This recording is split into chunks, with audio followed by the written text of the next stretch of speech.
It's Like definitely nuts. a 900 was crazy, and now dudes are doing 900s on 6 foot quarters. Right. He was high too.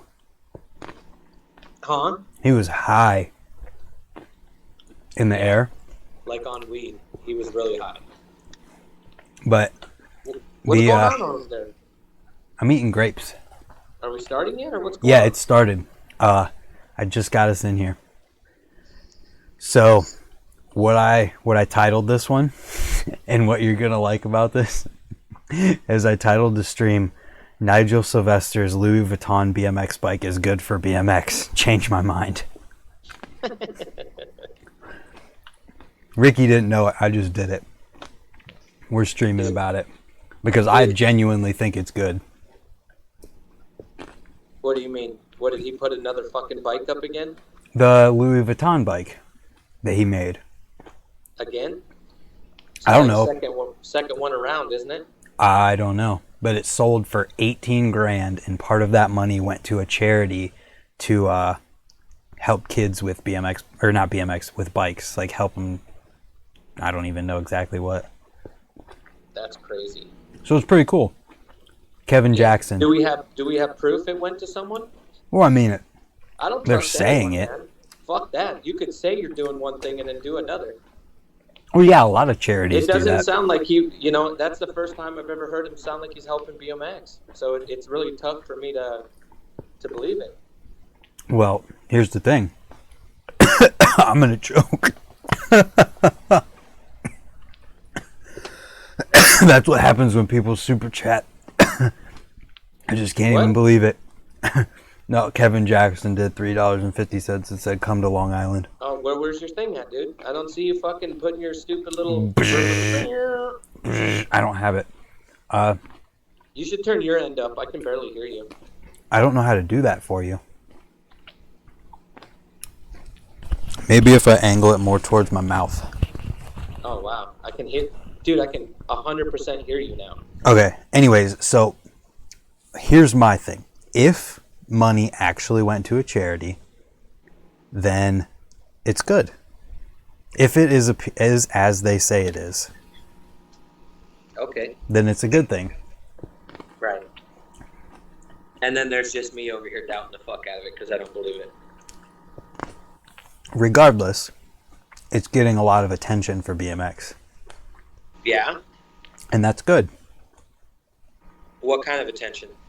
I don't know. Any attention's like that's not like totally negative and not like a bad thing. Like this isn't a bad story. This isn't like BMX rider murders somebody. This is BMX rider sells Louis Vuitton wrapped BMX bike and donates part of the money. Where'd you see that at? BMX posted it on Instagram and on their Facebook page with this long thing. Okay. Since you're vertical, I will bring it up on there or on Instagram and put it on the screen. All right. And I'll read it to you since you can't see it. What's up, chat? How many people we got in chat? We have 3? 7. It says that there's a low video output, so I'm going to have to do something about that. Let's do it. 2 seconds. I had to restart the stream. Okay, so we'll pull it up here. Holy crap, Chris Gold just did $12 and said dirt jumps are awesome. No way. Way. Dude, you got more than enough to fucking buy your camera. I'm gonna. You say that every time. You said that 3 weeks ago. I'm going to start recording every time you say it. I'm going to clip it. Yo, you should get your camera. I'm gonna. Yo, you should get your camera. It's already been almost a month since you said I'm gonna. It won't let me see the caption. Oh, there it is. Okay. So here's what it says. Oh, of course, I put it where I can't read it. Okay. Nigel Sylvester's Louis Vuitton wrapped bike just sold for a whopping 18 grand yesterday, making it one of, if not the most expensive BMX bikes ever sold. Dave Mirra's 24 karat gold covered bike was for sale on eBay for 50 grand back in 2017, but it wasn't publicly purchased. A portion of the proceeds from Nigel Sylvester's bike went to a charity, see below. And then it's got the caption that they had. It says, a BMX bike upholstered with the iconic Louis Vuitton monogram in collaboration with artist Daniel McCrory. The limited edition 218 something or another is rideable art. A functional bike that transcends the worlds of art and athleticism. The design features classic LV monogramming on a sleek structural BMX frame. Together, these elements align notions of dexterity and durability with timeless luxury. The debut of this high anticipated release will launch with the Grailed X Nigel Sylvester sale alongside of the bike. Sylvester will be selling a selection of grails from Off-White, Nike, Stone Island, Jordan Brand, and more. A portion of all proceeds will go towards Cycle Kids, a foundation committed to strengthening the emotional and physical health of children by giving them skills to lead active and healthy lifestyles, using the fun and practical skill of riding a bike. What does the site say? Go to the site of the thing he's donating to. Okay, I'll find it. I gotta stop the stream again, apparently, because it's not. People are saying it's choppy. Why? I don't know. Like, for some reason, it makes our stream lag when it shouldn't. It's weird. How old's your computer? Like 5 or 6 years. Not too old. Not old enough that it should matter. Hopefully it's better now. I got it restarted. Okay, so the charity is Cycle Kids.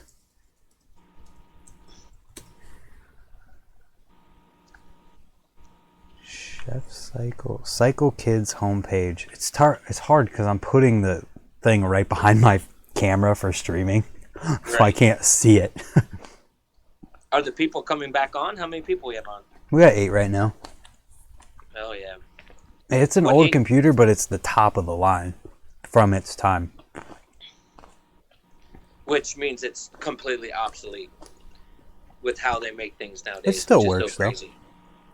Okay, so what do we want to know? Huh? So what do we want to know?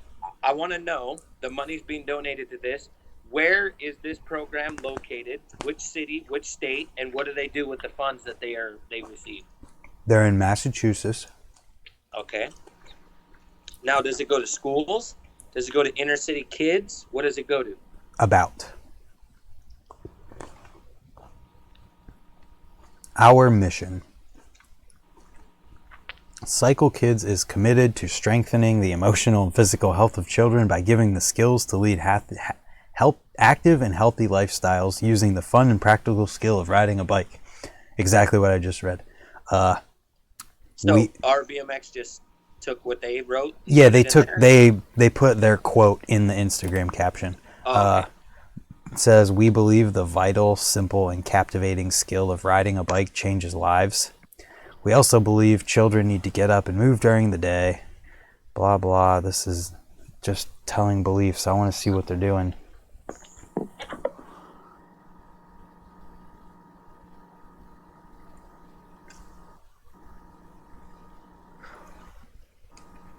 It doesn't say what they're actually doing. So they're just collecting money and doing absolutely nothing? I'm reading. Gotta find it. It looks like it's kind of like a program, like a school educational type deal. I'm just always curious with how you get these programs and they say they're doing one thing, but it really doesn't funnel anything to help. Oh, here we go. I found it. Communities. It's freaking lagging again. Why? Okay, I need to pause the stream on my end. Maybe that's part of it.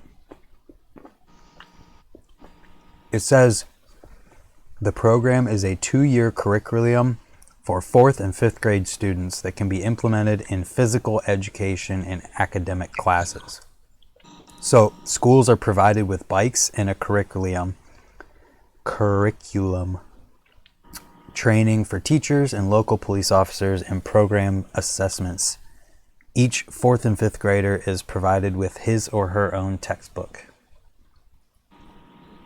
So they get a bike, and then they get the ride for They like give, a period or something? it seems like they give bikes to schools. They teach the teachers and the police officers locally what to do, and then the teachers teach the kids all of this stuff while they're in school. It's pretty cool. Cool. Yeah, that is cool. It's awesome.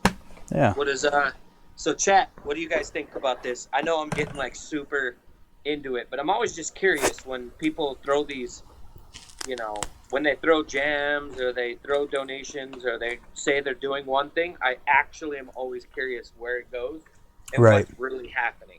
Like, I just, you know what I mean? I guess I'm just human, man.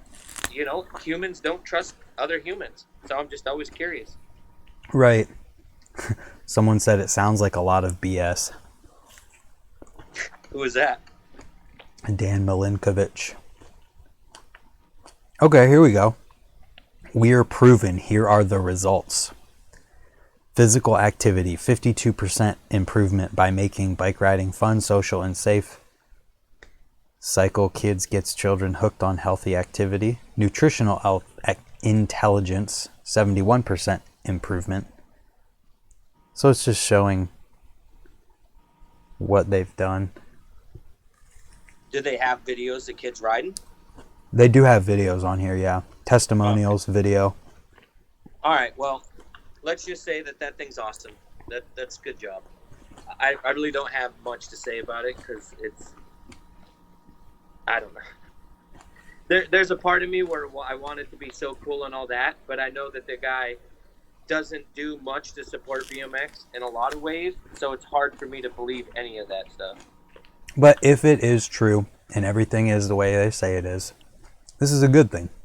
Yes. And there's so many people who are saying that it's not a good thing.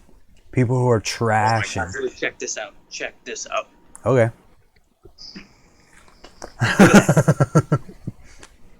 Raccoons. Dude, there's a shitload of them. Look at them. Dude, let's just pause and just talk about these raccoons right now. Look at them. Hey, little fuzzy butt. Hey, buddy. Surprised there's no babies with them. That is the babies. Oh, they grew up quick. Yeah. Those are gangster ones, man. There's little babies running around here. Those things eat humans. Anyway, Jimmy P. What this is about is that Nigel Sylvester teamed up with Louis Vuitton or whoever, some artist, and wrapped a bike in Louis Vuitton fabric and sold it for $18,000. And then donated some of the money, or is donating some of the money from all of this to a program to help kids through. So when I bikes. hear the word "some" in chat right now, can you guys give me a guess on how much you think he's going to donate? How much would you donate if you had a bike and someone bought it for 18 grand? Well, I didn't pay for the thing, and it wasn't my money. Yeah. And it's supposed to be something like that. I would do a lot of different things than that. Like, I have a complete brand new frame with some brand new parts sitting in my car, and I'm just waiting to see a kid that deserves it. Yeah. Like, in my trunk right now, I have a brand new bike. Like, I could, if I was a piece of shit, I could sell it for $1,000. Mm-hmm.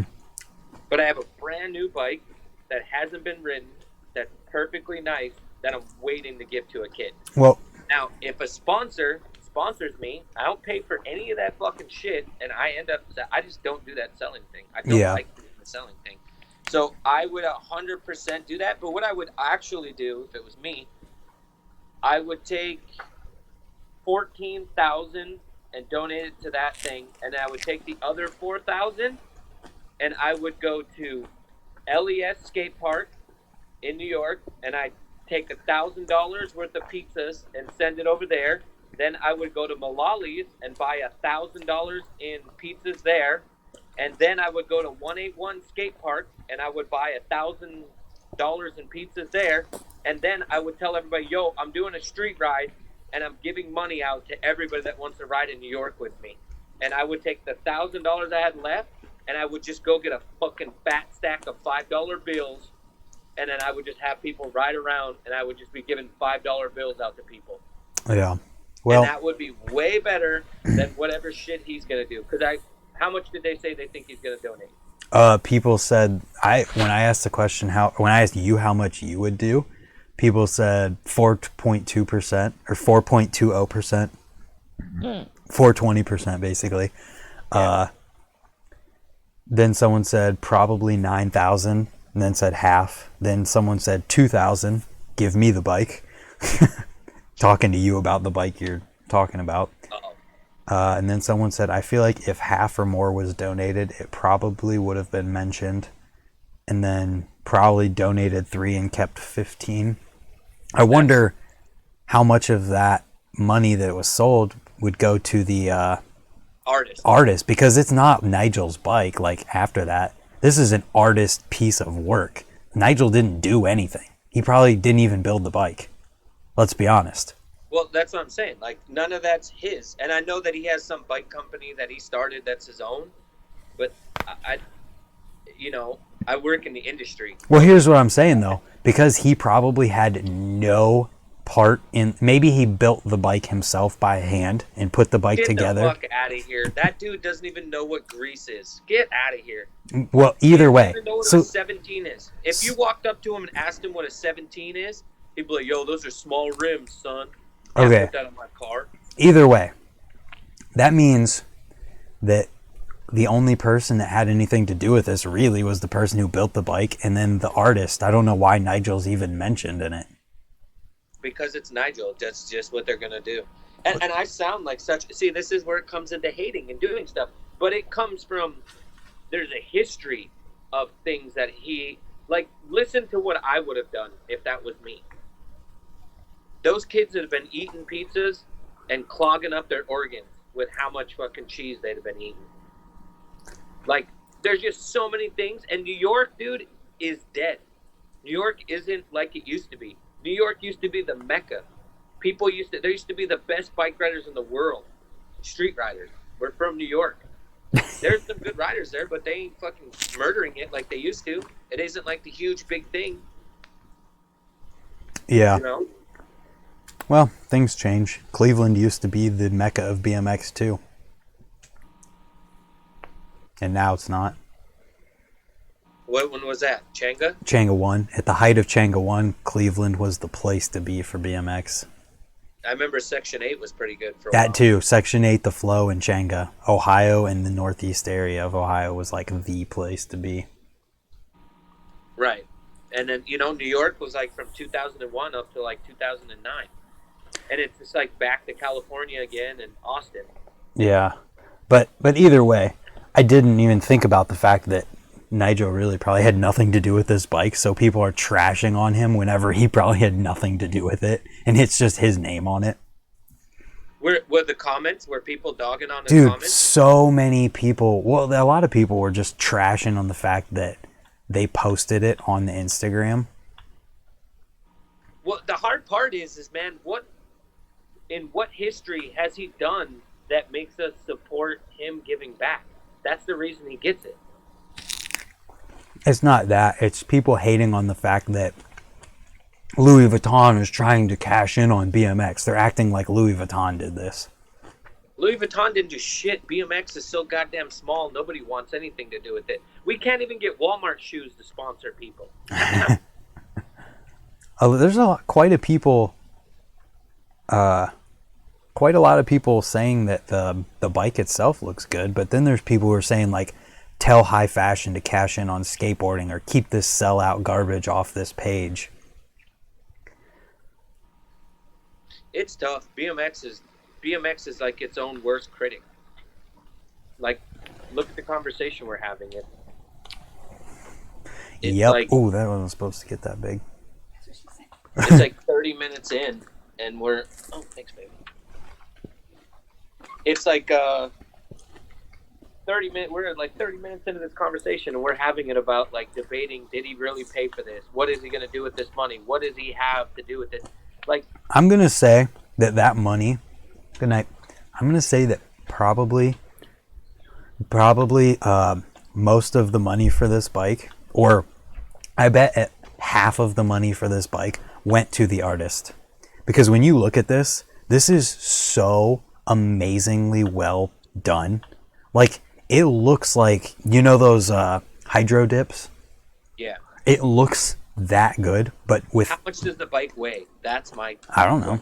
40 fucking pounds? I 40 don't know. pounds full of fucking Louis Vuitton doo-doo. I don't know, but it's so well done that you like have to appreciate it. Even the holes for the stem bolts, like on the opposite side of where they tighten, are cut out. It looks like a Louis Vuitton like stem. It's crazy. It's so like, and it's all hand stitched together at the seams. So you All right. you almost have to appreciate like the skill that went into making it. And that's what makes me feel like the money probably went a lot to the artist, because the artist is the person responsible for how it looks. And Right. Well, it's just a rider because of his name. It just Yeah. it looks there. It's publicity. You know, he does have an agent. And Yeah. it's sad that we're having a conversation for almost 30 minutes about this thing, but it's a crazy topic because it's so off the wall. yeah, my whole reason for the conversation is that it doesn't deserve the hate that it's getting, because it's not the worst thing that's happening for BMX. The worst things there's so many other things that are happening that are so much worse. What's the worst thing happening for Not the BMX worst. right now, in your opinion? In your opinion, what is the worst thing in BMX? Okay, right now? worst thing in what regard? Worst thing No, for just what? in your own opinion, anything. I don't care if it has to do with people selling bikes on Amazon. You know what I think the worst thing right now in BMX is? The normalcy of hating and negativity. How it is just totally normal for everyone to hate and be super negative, as if no one is allowed to have their own opinions or ride their own way or do their own things. That's what I think's wrong the biggest problem in BMX. Everyone acts like it has to be this box, and if you go outside of this box, you are wrong and you should be kicked out of BMX. And that's what I think is the worst part right now, or worst thing. I think Instagram is. Instagram facilitates a lot of that. Yeah, but I'm saying, like, Instagram, if I go back 10 years ago, man, BMX is fucking amazing. It strived. It was great. Obviously, it doesn't... Well, here's the thing, though. That negativity still existed. It just existed in friend groups and not generalized on the internet. Well, that's why it's so easy, because you can do anything you want. How many people, look at when Austin Augie was doing that ride-along, he's like, yeah, it's really sad that all these fucking people hate me, and then I see him in public, and they're like, oh, what's up, Austin? And Yep. he's like, I just read your comment. Dude, that stuff happens to me all the time. During the winter at Rays, people do the same thing. They'll talk crap on the internet, or they'll say things that are very obviously referencing things that I've said or done. And then they see me and they just act like, oh, everything's cool. Yeah, I don't know. Instagram's really great. It's made it good. It's easier and all that stuff. But as the old guy as me, I like how much harder it was without Instagram. Yeah, well, I mean, and everybody, like, here's the thing I've thought about with it. I think the reason, well, maybe not so much for someone like you who's been around for long enough, but I think the reason a lot of people are that way is that they like the era of BMX that they grew up in the most. Yes, that's true. Because they grew up in it. That's what BMX was for them as they were growing up, and that was what was cool. So that's what's always going to be cool for them. And that's why the little kids who are growing up in this era right now are going to think the exact same thing 20 years from now. Well, when I first started, that era wasn't good for me. It wasn't until I felt like I was good. So But you found your like time. Yeah. You've been in it long enough that like you have went through multiple eras. Yes. Like 98, I thought my shit didn't stink. 2002, I was like, oh, I'm cool. 2008, I was like, oh, this is great. I can do any rail hop. Yeah. 2010, the come up era, I was like, oh shit, my videos are getting posted. So there's just, it comes in spurts. Yeah. Like, I'm pretty sure 2 years from now, I'm going to like what's going on right now. Because everybody likes what happened to them before what's going on now. Kind of Yep. thing. I don't feel that way because I've always ridden exactly the same as I do. And I just like, I'm never going to change. And the outside. You're like Ryan Nyquist. Why don't you just fucking dye your hair blue and grow a mustache and put a blue mustache on, or a goatee? Why would I do that? Because that's what Ryan Nyquist did in the late 90s.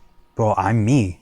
I'm just going to keep my long hair forever. Never changed. He's done the same bike and the same thing. And he's still an absolute shredder. I'm not saying he's not a shredder. I'm just saying he does the same exact fucking thing he's done since the beginning. Yeah. Yeah. And that's take second place all the time. Well, I mean, he's placing better now. That does kind of suck for him. Like, he's been amazing for so long and hasn't been just hasn't like consistently won. Well, look at the person he was up against, man. The number one guy. Dave Mira, yeah. Skatepark riding contest riding wouldn't be what it is today without Dave Mira. No, yeah. No, yeah. So competitive. Yep, but regardless, letting the outside world of BMX, like, influence what BMX is to you, not saying you, but just in general, kind of is a way to set yourself up for disappointment. When you get older, it just becomes so nostalgic to you. Like, there's just such a great feel. That's why, like, if you watch video games right now, they're bringing back all the original video games from when they first started, and they're bringing them out like they're brand new again. Mm-hmm. Like Final Fantasy rebooted everything, went there. Star Wars is rebooting everything, coming back there. And it's just a way of making something that you loved before, and now you can play it at nowadays with the graphics and everything it is. I mean, shit. 25 years later, now we got the Lion King, but in the real life. Yeah.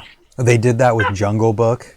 They did another Jumanji movie, and now they're doing the third one, Jurassic Park. They're doing Mulan. Yeah, all that. Well, I'm just saying that, like, BMX is, I don't know, it's just, it's such a beautiful thing, and then it's such a hateful thing. Like, I love it and hate it at the same time. Yeah, and I always hate BMX after I session really hard and I'm super tired. I'm like, fuck, dude, I just wasted 5 hours of my life. I just need to get home. That's how I feel after a really hard session. And then I get home and I eat and shower up and I'm like, fuck, dude, today was good. I want to ask the chat. Do you guys How many we got in chat? Only 8 people for some reason today. That's awesome. Cool. Yeah. I want to ask you guys, do any of you have a legitimate argument of why this Louis Vuitton thing might be bad for BMX? No one's tried to change my mind. I think that there's just reasonable people who watch this. Well, maybe it's because they're in their 30s and they don't give a fuck. Yeah, well, there's that too. There's so many people who aren't commenting because they don't care. All you're seeing is the people who are commenting because they care. Right, but then you got people that just enjoy this and love the conversations that we have. Yeah, well, I'm talking like on the post. I don't even pay attention sometimes because it's just, I mean, we've discussed it so many times. It's like, I don't know. I see, I'm just, a lot of it seems favoritism to me, a lot of it. Just like with Vital. I like Vital. Vital's done so much for BMX over the years, but it's always just very, very, very, very favoritism. Yeah. Oh, speaking of things, did you see that Chad Curley's doing a game of bike? Yes, I talked about that. You should go win it. Because dude. I lose every single fucking time I play bike because I totally do not give a shit about the winning part. I just want you to say, what the hell did you just do? That's my favorite part in the game of bike. Because honestly, I could have just, instead of trying to do that Behringer 5 fucking time, where I was ahead, all I had to do was a foot jam bar spin and then just do something that I know you can't do, which is the same as you. I could have done the exact same thing, yeah. Yeah, you could have went foof to ice, but I don't like playing games of bike like that. No, that's not fun. That's the most dumbest shit in the world. Yep. Like, and that's what, well, here's the thing. That's what this game of bike on flat ground is going to be. It's going to be, because people aren't trying to, like, teach the other person they're riding with in this. It's a contest. So Yeah. it's just going to be people doing tricks that they really don't think the other person can even attempt. If Stevie Churchill wasn't as bad as he is now, which I don't want to get into that topic, but Stevie Churchill would be the hardest motherfucker on a game of flat. Yeah. Bunny You know who Hop else would be, though? 720. Huh? You know who else would be? Who? Eric Elstram. You know who else would be? Who? Shane Weston. Probably. You know who else would be? Who's that? That fucking Russian kid on Red Bull. That, Kostya. Holy shit. The thing about it is the person who's going to win is the person who can do bar spins both ways, tail whips both ways, as well as weird stuff, like the weird tricks, like stuff we would do. Because they're going to be the person who can beat like a Chad Curley who's doing 180 bar to fakie bar to half cab bar, and then they can also turn around and set a freaking bunny hop saran wrap. Alex Liebrock. Alex, I guarantee you're not going to see this, but you need to do this game of bike because you will win. Why, he does all that shit? He can do bunny hop decades? He can do any bunny hop, like bar spin, tail whip type trick. He's tried bunny hop triple bars and gotten close. I thought that Austrian, what's that kid's name? I can't Kostya. say it. I heard he was doing bunny hop triple. He probably was, but Alex is just this dude from Ohio who can do bunny hop straight doubles. He can do, when he's riding Skateparks and stuff, he's just like Nyquist. He can do regular and opposite straight double trucks. 270 bars and stuff. And he can do all that stuff on flat ground. Plus, he can do bunny hop saran wraps and all that other weird stuff that would win. Somebody sets a hop whip and then a hop switch whip, he's going to do both of them. And then set a weird trick to get him a letter. I just do a lot of cross-armed and cross-legged tricks. Yeah. I'll do a hop no-foot candy bar and do a hop switch or cross-footed crank flip. Can you do, have you ever tried crank flip candy bar? I can do it. Bunny hop? Yeah. I did it when we were at Tenafly. You just weren't paying attention. You were ending your live stream. Oh. They're not like bunny hop ones. They're not super extended. And I do them. I froze. Oh, I did freeze, but they can hear me. I don't know what happened. Let me see. I froze with my eyes closed. What is going on today? I don't know, man. It's really funny, but I figured out the cheat code. If you got knee pads and shin guards, you could just kick flips all day long and not give a fuck. That's exactly it. That's what I do. Like, literally. So, did the Huck Jam go down today? I don't know. How come you weren't invited to that? I thought you were riding for nowhere. Oh, Corn Hucket. I had a family reunion yesterday. You've never gone? I went to it in 2014. Oh my God, 17 years ago. Jesus, Grandpa. Whatever. What did Carl say since you didn't come? I haven't talked to him. I don't know what's going on. How far is it for you? What? How far is Nebraska? 15 hours. Jesus. Yeah. That's so...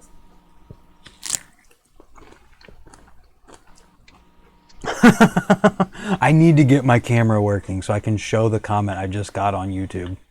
Why? What happened? I gotta show What it. do you mean, on YouTube or On YouTube, like on like a video on YouTube. one of your other videos? Yeah. It gives me a notification whenever I get comments. How many people we got online? 10. Oh, it's growing. I don't know why my camera disappeared now. This is all bad, dude. This is going to be the worst one we've ever had, huh? Yeah, probably. It's okay. Are they still on there? You have to have bad ones. Yeah, I'm going to restart my stuff. Good. I'm in again. We're back. We're good. Okay. So anyways, Rick, it's his potato internet. It's not my potato internet because my internet's fine. There's the comment I just got, everybody. I'm sure that you can see it. Your bars are gay. This is all just... Today's stream is just not going good. Anybody commenting anything? Well, it says, because I restarted it, it said my stream was complete. What does that mean? It said that it ended, but it's still going. Really? Yeah. I don't know.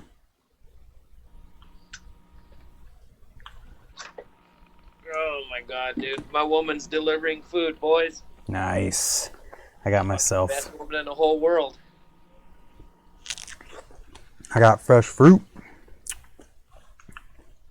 Strawberries, grapes. Good to go. Now you're offline. See? There's 12 people here, but it says I'm offline. How? I don't know. Is the stream still going, or what's happening? I don't know. I hate this freaking crap. I don't think that'll work. Maybe it'll work now that I restart it again. This is just common crap for streamers. Guys, let me know if I'm online. YouTube is telling me I'm offline.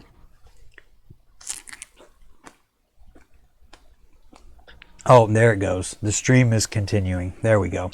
We're back. We're having technical difficulties that are really bad. And it's not like nothing is different. Legitimately nothing's different. Ricky has called me from his phone so many times.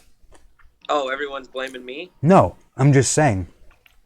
Like, we've done this before with your phone, so it's not you. Nothing's changed on... We've only done my computer stream twice. Yeah. So, like, nothing is any different than it's ever been, so I don't really know what the problem is. You know what we forgot to talk about? Shirts. I'm wearing the Merit Competitor shirt.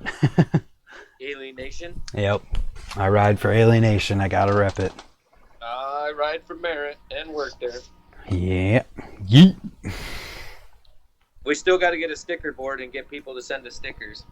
Yep. I think at this point I'm going to have to get a P.O. box. I just don't know how much they cost. $5. It's probably cheap. I need to go tomorrow and see. Well, where you live, you probably have pigeons or pheasants that deliver your mail, so you're good. Yeah, well, no, it's the Amish. They use their horses. Those people are weird. The Amish? Yeah. Have you ever heard, like, real stories from people who actually live around the Amish, about the Amish? Probably not. They aren't what people think they are. They aren't? Nope. You want a perfect example? Yep. Almost every single one of them has a cell phone. Yep. They're all gambleaholics, and they all love prostitutes. I don't know about... I've never heard that. Oh, over here. That's funny. Yeah, I never knew that part. Yeah. All I know is that they keep... When they go fishing, they keep every single fish. Not all of them. Obviously, there's good and bad people everywhere. But there's a majority where they keep every single fish. And they shoot deer. Doesn't matter if they're big or small. Like, they'll just shoot deer. And, like, if you give permission to if you like, say you had a pond at your house. Yeah. You gave them permission to fish. They bring their entire family and just surround your pond and catch all the fish and keep them. So your pond's empty? Not empty, obviously, because you can't catch every single one, but yeah. Okay, someone said back to the $18,000 bike. That's kind of the whole topic. So I think... They were tired of the Amish? I don't know. He just wanted to say something. I think it's honestly really cool that someone would take the time to wrap this bike and sew it super nice. Not the kind of bike for me. I prefer chrome and white. That's a very crazy color. White? For a bike, yeah. Oh my god. Oh. What do you got? What is that? Is that chicken? Oh. I don't know, but it's going in my belly. How you say your wife's name? I forget. We don't talk about that publicly, my boy. You have so many times. Hello, Ricky's wife. This is good. Holy shit. I'm gonna change the title of the stream now. Let's talk about the first 900 tailwhip that just happened. Yeah. Did anybody else see that? Well, I can pull it up real quick because it's on the BMX Instagram. Show them. Hopefully it's not too loud. The dude went 7 foot above the coping.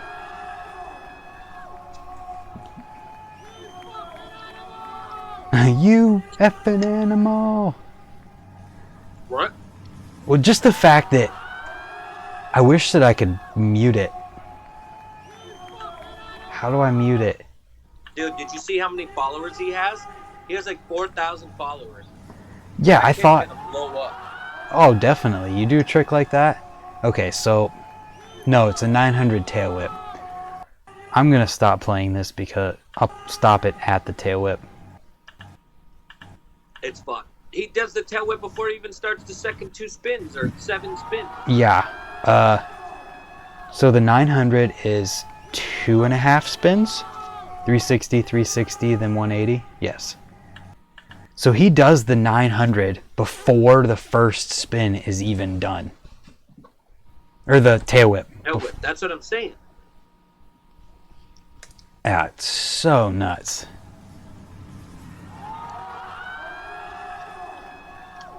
So totally insane. He just progressed that side of BMX because now everyone who does a 900 with tricks in it has to do a tail whip in it now.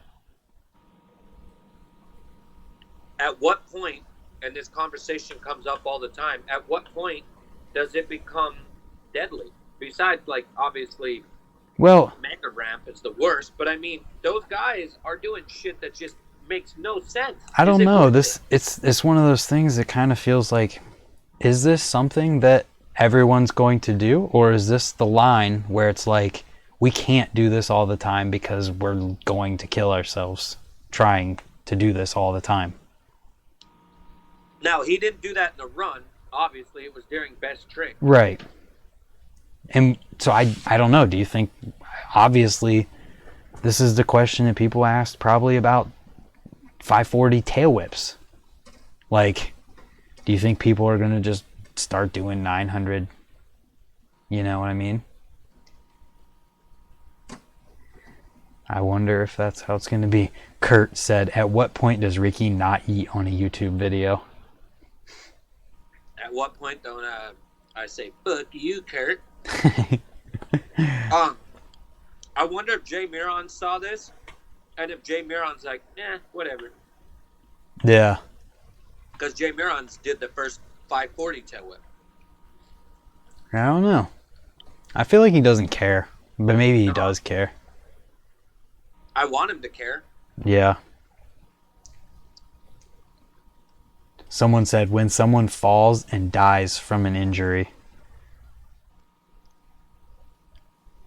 We've had close enough people that have gotten really close. Jimmy Levan's died 4 times. Yep. Look at Brett, Mad Dog. His life was completely changed forever from falling. What happened to him? I don't remember. What contest was it? I don't remember what contest it was either. But he did, I think it was just like, man, I don't remember what trick. I'm sure somebody knows. Was it a 720? Someone said 720 double whip. But I don't know if they're talking about Mad Dog or not. Hoffman will post a clip of himself doing a 900 double whip till 8 bar spin. No, actually, it'll be a 900 candy bar to nothing. It'll be a 900 condor. Yeah. Peacock. Yep. Which would be way sicker. Dude, can you imagine seeing someone spin spin like that? Dude, he did the tail whip and then did late 900. No, I mean in a peacock. Like a 360 peacock. Can you imagine seeing someone spinning on their bike like that? Did you ever watch the last prop video? They thought it was going to be the last prop video, was issue 50. I don't know. I didn't. Kevin. It's the one with Matt Hoffman. Matt Hoffman's interview, and he talks about getting that knee surgery without any anesthesia. Okay. Pretty nuts. Okay, no anesthesia, gets a knee surgery done. They drill everything in there, right? Yeah. And then they show 2 minutes of him riding his brand new ramp, and everything he did in it was all new tricks. The dude's nuts. Like alley-oop 540 peacock to like late no footer, like just every combo you could think of. It's the most insane riding. Yeah. Kevin, Mad Dog Brett used to do cash roll no-handers. I think. He invented the casserole, right? He's the first one who like cleared boxes with it. Daniel Dares used to do it like fly out and casing before him. Well, look at TJ Lavin. TJ Lavin died on that 360 at his house, and he got messed up. Yeah. There have been a lot of people who have gotten completely messed up.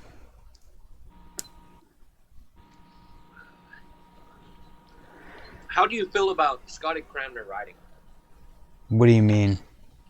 Just, how do you feel about it? Like him riding again or what? Yes, him riding again. Like, in all honesty, how do you feel about it? I mean, I think it's really good that he's doing it. He's been taking a little more risks than usual lately.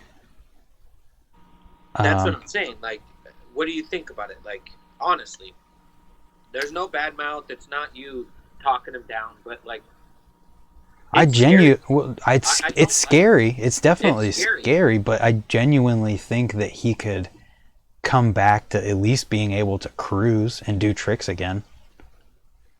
He's basically what I've thought is that he basically put himself to a position where he's completely relearning how to ride BMX from what like a 12-year-old kid would be like going to the skate park the first time.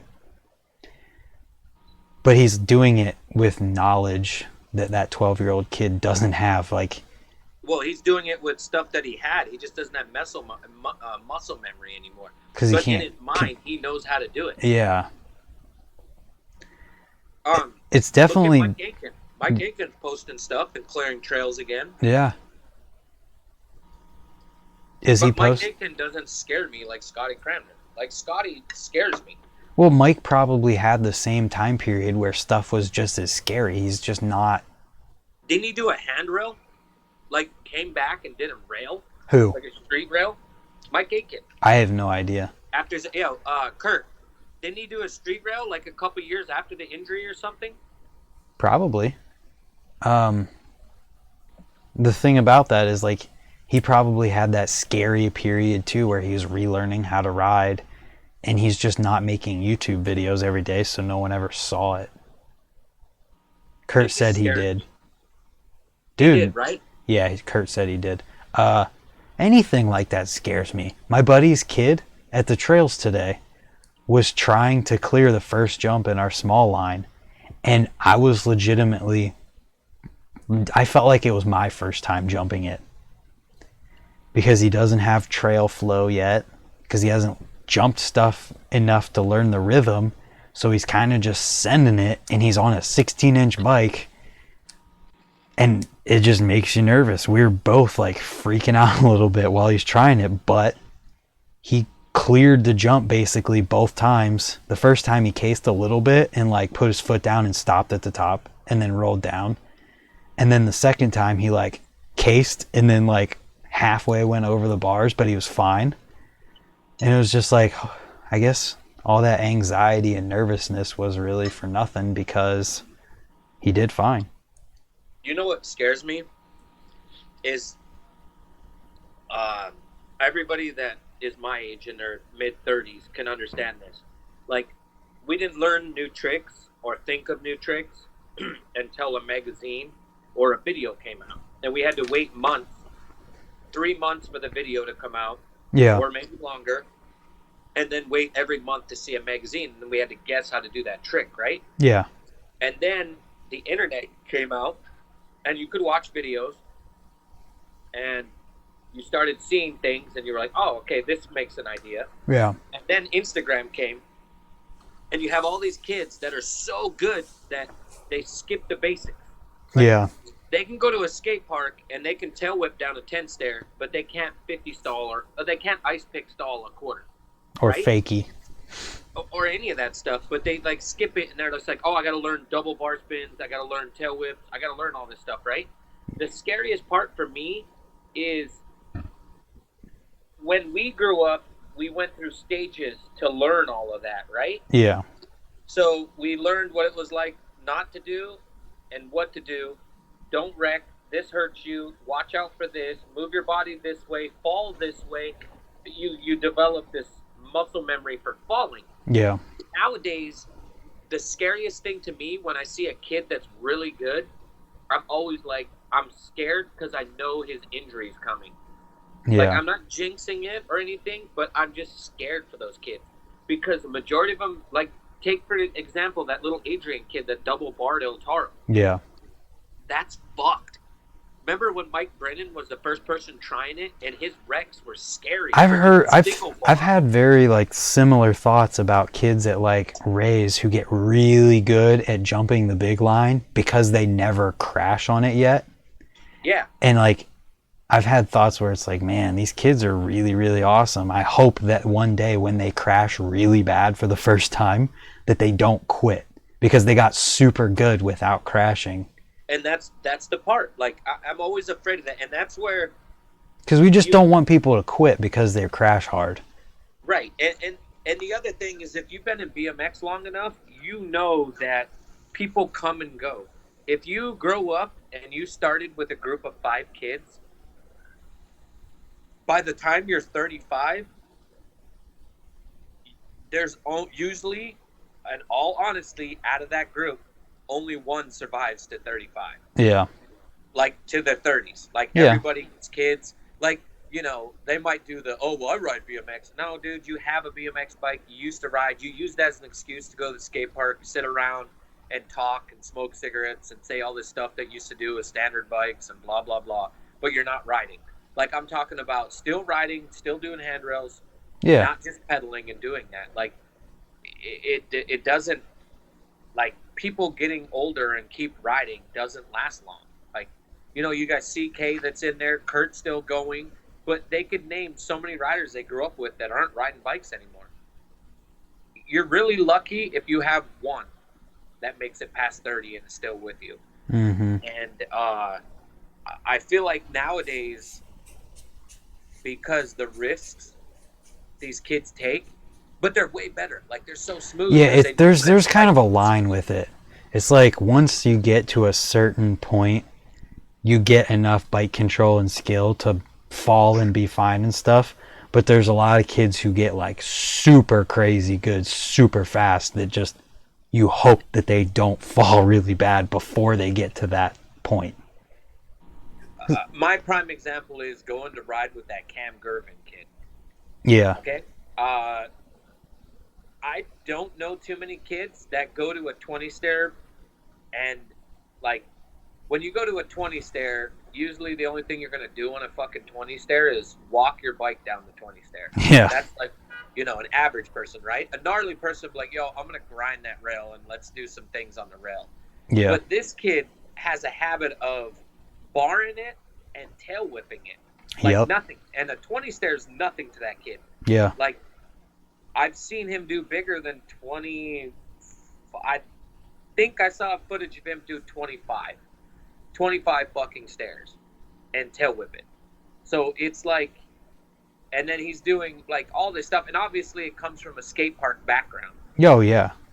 but it scares me. Like when I'm with him, I'm like, dude, I'm just so freaked out. And I You asked just don't want to watch that stuff. yeah, we were talking the other day, and I asked him, I was like, yo, dude, you're really good at tons of tricks. Can I see? I don't know. Is that trick called a Twix? Bar spin, tail Do a whip. tail whip and a bar spin Yeah. together. Yeah. And he's like, yeah, I can do them almost. I was like, can you do up rail to Twix? And he's like, yeah, I'll do one for you. Trying to Like, get him to like kind of do some other stuff so he's not constantly sending it down giant gaps. Yeah, but the skill level's so good that like we went riding with him and he was doing up rail to like he could have did up rail to double whip. He was doing up rail to hard whip, up rail to regular whip, up rail to double bar, up rail to 180 double bar. Like he just had so many tricks, and you just sit back and it's the same thing I say all the time of jealousy. I am jealous. I'm like, Jesus fuck, dude. I would just love to be able to do bar spins on command. And these kids, like they got that double bar spin push. You know, there's a button that's on their bars and they can just toss them. I don't know. Kids scare me. Oh, it's totally understandable, man. I'm the exact same way about people. I just don't want to see someone get seriously hurt. Not at all. How many people are in chat? 11. Hey! Yep.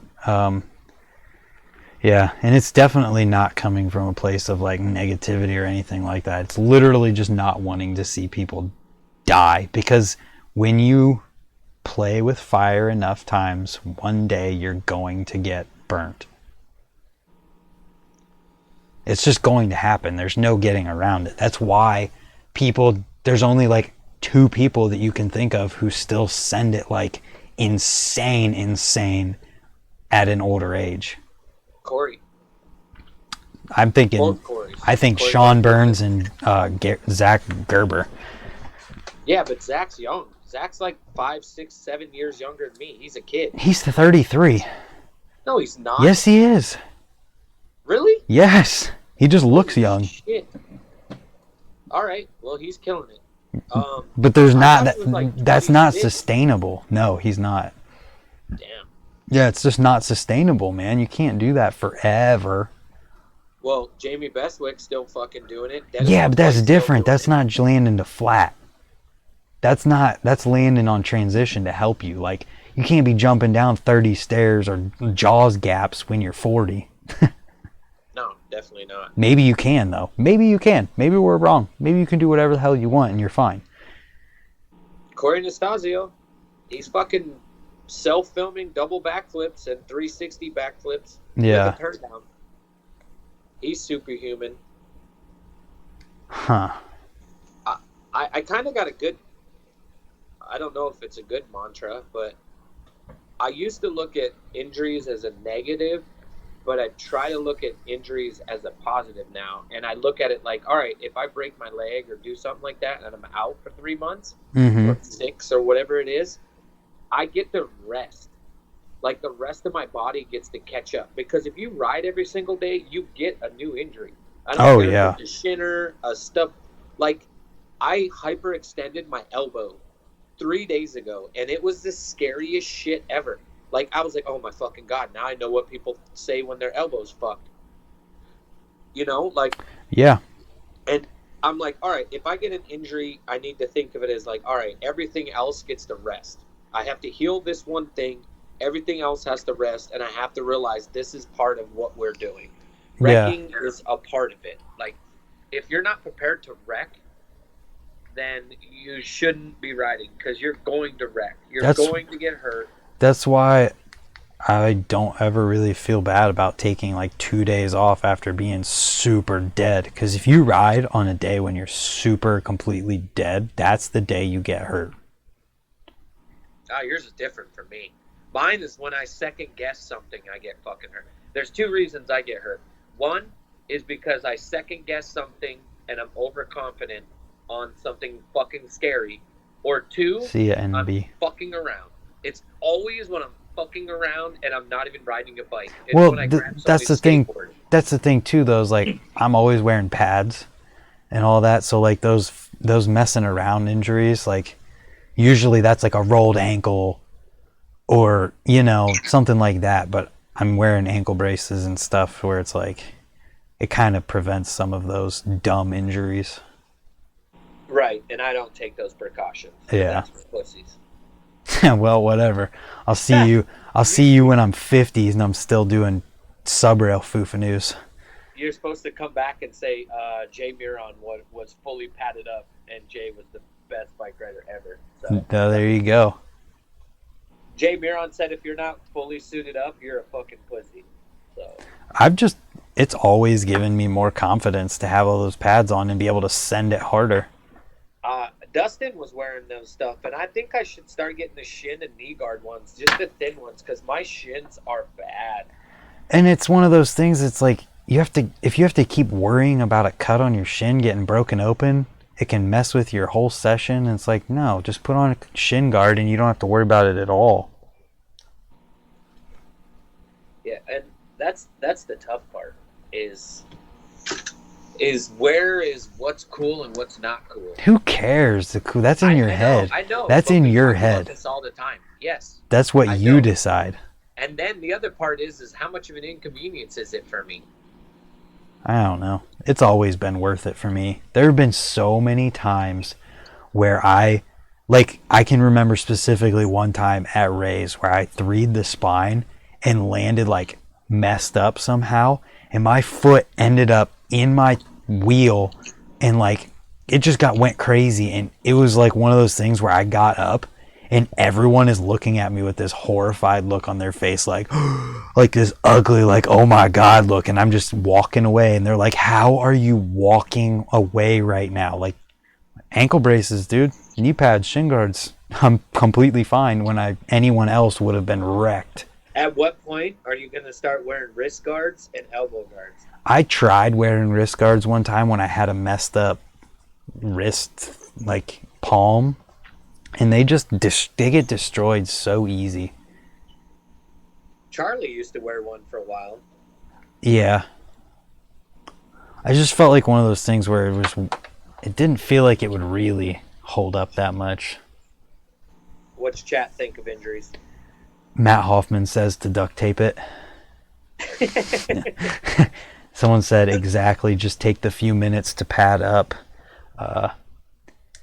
You boys need to stretch. I do stretch, but just not before riding. I usually stretch after I ride and whatnot, and try to take care of myself with my gun and a back roller. And I don't know. I don't usually ever warm up when I'm riding either. I kind of just start going at it, and I feel like I warm up quicker that way. I just get hyped. It depends on what people are there. If I show up and it's a new place and no one's seen me ride, I'm just like, all right, I gotta go high as fast as I can. Yeah. At a skate park. Yeah, Street's a lot different. Have you ever seen me do a bar spin over anything? No. I've been warming up at the trails bar spinning the last jump in the set. Really? The last few times I've been there, I bar spin the last one. My thing, the last few years when I went to the trails, I always 360 the first jump. Like, that's the best way to start. That one's in my head. I don't like anything mid-line. Anything before the last one. No. You got to do it the very first one, and then that proves that you're going to ride through that whole session. Dude, it's freaking scary. I don't like it. You just got to do the pump 3. You got to do the one when you're starting to go here. Your head's already 360 because you swoop so fast. Yeah. You just loft it, and then... I've done it. I've 3 doubles. I just...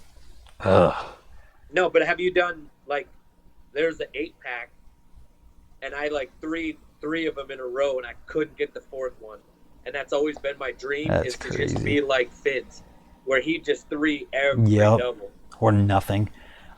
Somebody said, I wear elbow pads and a wrist guard, but I'm 50 and started 6 months ago. Fuck yeah. Who's that? Bob I can't say it. Hell yeah, Bob. It's, I couldn't imagine the fear at 50 because like I'm already second guessing when I'm jumping on the shelves. Like we have those big tall shelves with all our product Yeah. in the warehouse, and like I second guess jumping from the second stage to the ground now. I'm like, fuck, am I gonna twist an ankle? Is this gonna hurt?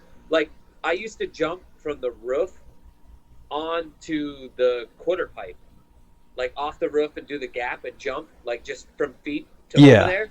And now if I jump, I just start rolling when I land. Well, that's the Because I smart can't thing even. to do. No. I used to be able to just jump over there and just be like, whatever, who cares? And now I'm like, I feel sluggish. So I couldn't imagine being 50 and what that feels like. Like I know in 14 years I'll be 50, but that's so fucking That's scary. a long time from now, too, though. You know? 14 years is a long time. Someone said, I'm a 47-year-old beginner BMXer, and I want to learn a manual and a 180. Two easy goals to make happen, that's for sure. The easiest thing for a manual, no matter what you're doing, just keep pulling. Just keep pulling back. And when you're about to fall like this, pump. Like pump your legs like you're humping. So pull back as far as you can and before you're not about to fall, and then just pump. And then every single line, like just go in the middle of the street and you have those yellow lines, just tell yourself, like, I'm going to do a line. I'm going to do 2 lines. I'm going to do 3 lines. Everywhere you go, just keep trying to manual. And I think I was like 13 or whatever when I finally started to get like that feeling for them. And it was like, I didn't do the parking space thing. I just went street riding and just kept manualing as far as I can and found objects to go. And with 180s, I feel like it's easier if you do it off of a curve than it is to do it on flat ground. Like I learned 180s off of a curve. Yeah, that's fair. You know what I mean? You got enough hang time and then just to turn it around. Like, you know, you do the quick swoop. Like, just don't get in the habit of flinging your back end. That's a no-no. You know, lift your front and then turn your back end. Oh, definitely. The dude who got me into riding, he used to do 180s, like bunny hop, like both tires at the same time, 180ing. Oh, God. And it just looked like so much work. It looks robotic to me. It's very scary. It just looks hard. It looks so much harder. It looks like an AFA fucking freestyle contest in 1985, and Dave Knorr and fucking Rick Allison are up against one another, and they're just doing rock hops. Yeah. Like, you know, I just, it's so crazy to me. But Bob Skirbo came to my job this Friday, and we were having a conversation. And I was like, yo, Bob, when's the last time you did a foot jam? And Bob's like, nobody does that gay shit. You're not meant to do foot jams. And I was like, you're out your mind. I know you've done a foot jam. So I like went through the internet for like an hour trying to just look for him to do a foot jam. What's up, David? And Bob's like, what'd you find? I was like, you prick. All you do is ice pick grind. Like, yep, that's it. That's what real men do is ice picks. I've got a good foot jam story that has to do with animal people like that. Yeah. I made Hamilton do his first ever foot jam. No way. Yep. We played a game of bike at this little pavement bank setup, and I foot jammed it, and he did his first ever foot jam right there.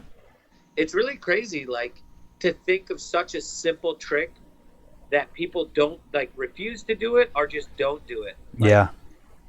Like, Bob was like, I was like, Bob, you hurricaned a back rail. That's gnarly. Yeah. I'm like, dude, you've hurricaned a back rail. How have you not just foot jammed? And he's like, dude, I will only do 180 bar spin to revert, and that's about it. I'm not doing anything, or like, you know, on the quarter. Yeah. 180, you know. Yeah. He's like, I don't even do sprocket disasters. He's like, that is the gayest shit ever. He's like, when everyone used to do sprocket disaster to 50, who's doing that shit? And it just makes me laugh. That's hearing funny. People like him say that stuff. Yeah. And then Lino Gonzalez is like, you're telling me you've never done a foot jam? He's like, no, I've never done a foot jam.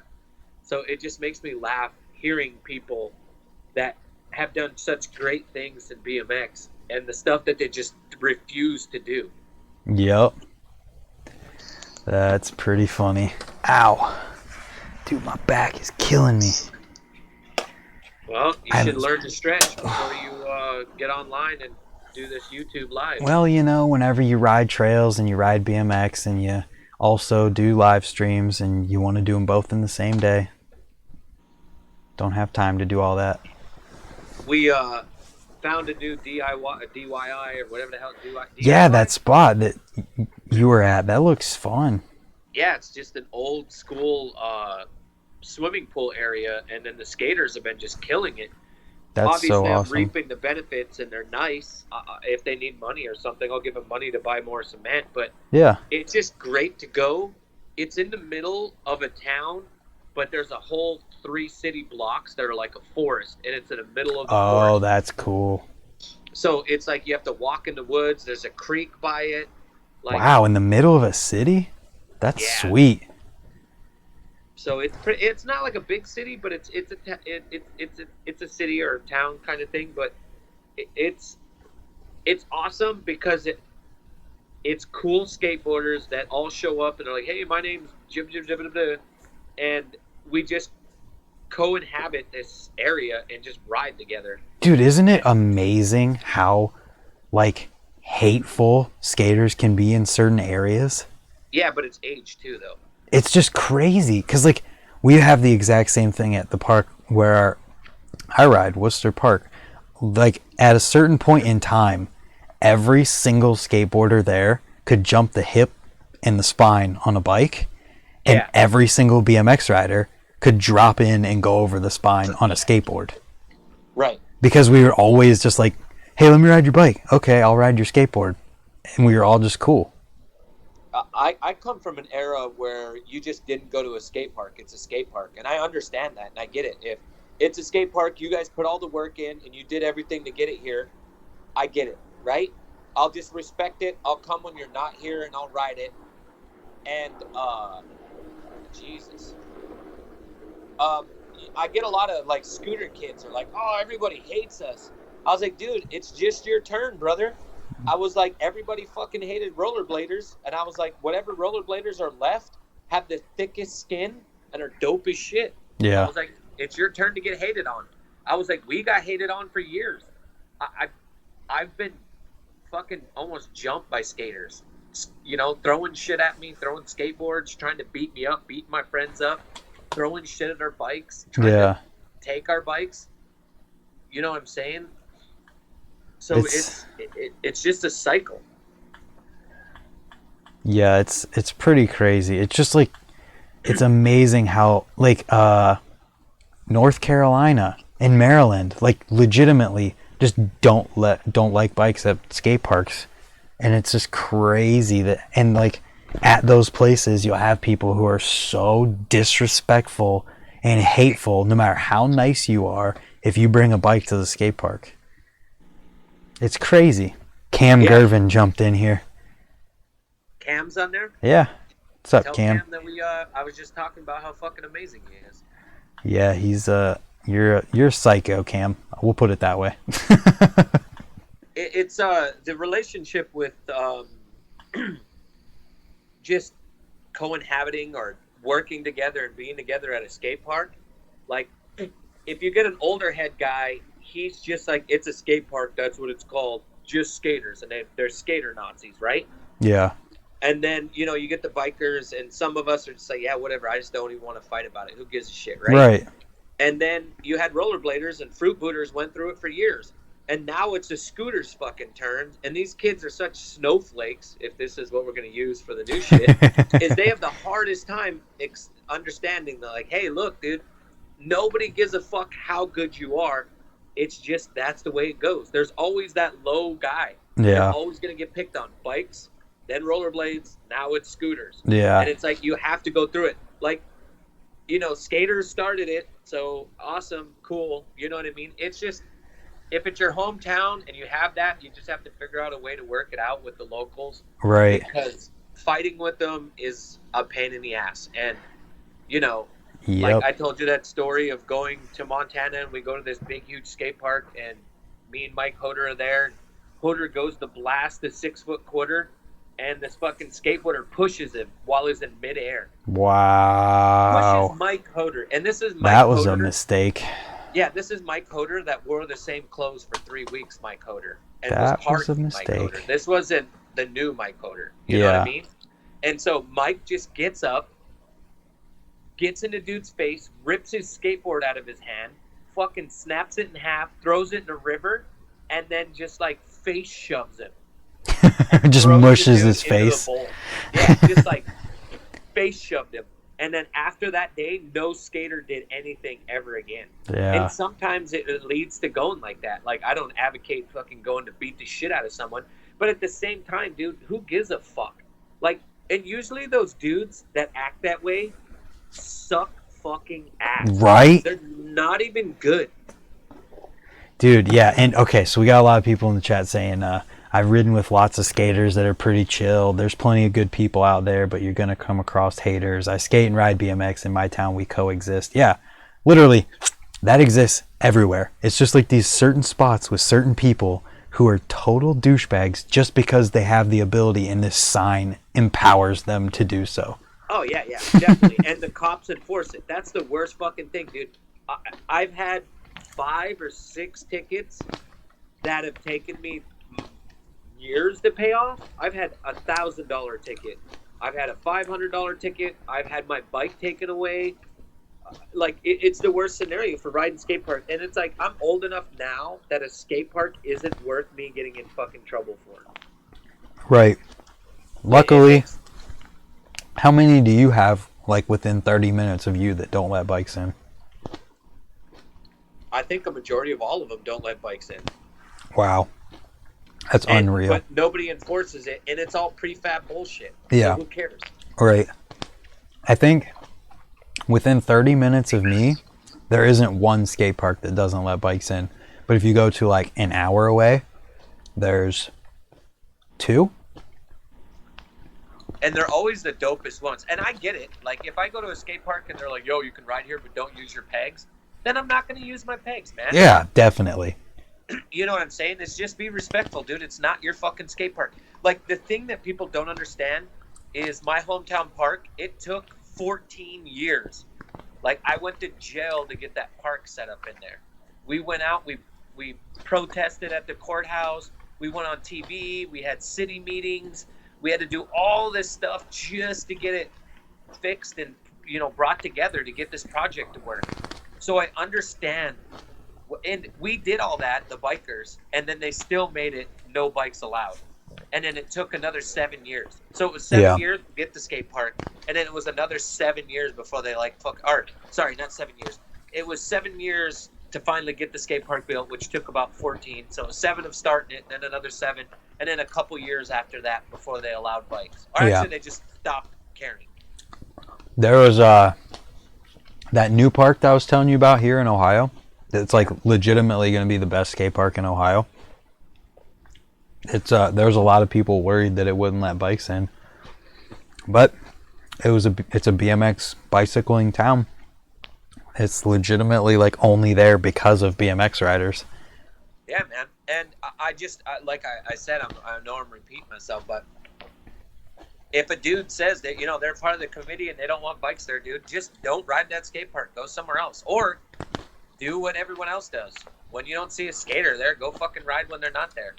Like, it's just not worth it fighting and arguing with those pieces of shits. And I know I sound like I'm being an asshole, and using the word piece of shit is probably bad, but from the experiences that I've had, like, oh my God, I can remember a dude fucking spitting on me when I'm airing. No. Like, hit a quarter and the dude just fucking... Dude, I would have tail whipped into him. I can't tail whip. Well, I can tail whip, but... You can tail whip enough to tail whip your bike into someone. Well, I ended up fucking slapping him upside the side of the head, and then I fucking stomped on his skateboard. But I mean, like, that's the worst way you can handle it. But I'm saying, things happen. Yeah. And it's just, it sucks ass. Someone just gave me the funniest thing ever. Because they mentioned about how El Toro now has that ribbing before and after the stairs. They it has like the rumble strip, like miniature rumble strips before and after the stairs, just like cuts in the concrete. They made El Toro a bike only street spot. They're like, oh, you skateboarders have Venice Beach? We're going to give the BMX riders El Toro. Well, there's already stuff going down there. Oh, I'm sure. Doing shit on it. I'm sure. It's so funny that everyone was freaking out, and then it was like, oh, okay, they just rebuilt them. Hell yeah, man. Well, here's the good thing. How many people are storming Area 51 come September? God, I hope it's all the stupid people, so we don't have to worry about them anymore. There's 404,000 people that signed up for that, and I couldn't stop laughing. I'm like, you're self-snitching if you sign up for that fucking thing. Yeah, and so many people, like, someone was talking about it with me, and I'm like, that's when they debut the laser that's literally just going to go through and cut everyone in half. It's just funny. You know what I mean? Like, kids' memes just make me laugh. But getting all the way back to the beginning of this, that kid doing the 900 tail whip was absolutely insane. How many people do you think have tried that before? Mark Webb? I'm sure there's... Mark Webb 900? Yeah. Easy. He does those... He was doing it at the Worlds, right? On the mini ramp. Yeah, he just does them. I wonder if Harry Mayne ever tried it. What does that kid do? He just vlogs, right? Now, but Harry Mayne has attempted a 1260 on a real ramp. Like a quarter pipe? Yeah, like a real quarter pipe he tried to 1260. Holy shit. Can you imagine? Is that 3.5 spins? Yeah, it's just another one added to a 900. Dude, in 2001 or 2002 when Rob Tibbs at the Ghetto Street Jam did a 900 on those pallets, that was the nuttiest fucking thing. On those like 7-foot quarters, that bowl quarters that they made at FBM. And now that 900. Now you got people like Spencer Forsman and just random kids who can just 900 randomly. Well, that's what I was saying. That time when we were at Chad's bike shop, Chad Powers' bike shop, and, you know, Matt Hoffman's there and all those guys are there, and I told you that random kid fucking did a 900 like it was nothing. Yeah. And nobody even said anything. I'm like, do you realize that was a fucking 900? Yeah. Maybe he was a douchebag. No, he's just a young little fucking kid, dude. No, because you usually find that, like, when someone's a douchebag, no one cares when they land crazy tricks. Well, Little John was doing alley-oop to jump onto the roof that was next to the vert ramp. At the same time? Yeah, like... That's probably why. 900, and Little John went and jumped out of the world. He went to Venus. Yeah, people were probably really hyped on that and just didn't even realize. That goes on a lot. Like, at a Texas Toast, one of them... have you ever heard the name Chris Markham? No. This dude... Okay, so do you remember... Oh, God, I just have to show you. Jim Solinsky trying to 900 and dying? No, I'm not talking about anything to do with the 900. Oh. I'm talking about just, like, people landing stuff easily in first try and how no one wants to see it, ever. Like, the saying, no, you don't make finals by landing all your tricks first try. He did on the giant sub rail that they had there, the one that like Van Homan or somebody foofanooed. Yeah. He sprocket to 180'd it first try in his run, and like I guess he did a whole bunch of other stuff and didn't even make finals. Well, it goes by who your name is. Look at Tom Dugan. Tom Dugan just goes high as fuck and somehow he makes finals in the enters contest. Yeah. You know what I'm saying? Here you go. God, he did that first try. Dude, that's so fucking sick. Here you go, everybody. Oh, God, the green screen's kicking in on part of it. First freaking try on that. And look at the death drop on the other side. Hello from Iowa. Hello, Iowa. Is it Rick Montano? No, it's somebody named Wade. Wade or Weed? Wade. Oh boy. How many people we got on? 13. We had 15 at one point. Oh, that's sick. Yep. Usually we're up there in like the high 20s. Yeah, I'm not really sure why it's so low today. I think we suck ass, buddy. I think people just don't like the conversations, man. We don't have really good in-depth conversations about Nigel. We had a 30-minute conversation about Nigel, and none of it was super negative.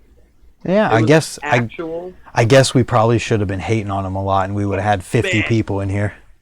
Fuck Miracle Bikes. Let's just start talking bad about everything, and then the whole world will like us. Nah, it just doesn't work that way. I don't really give a shit. We have the same people that come on.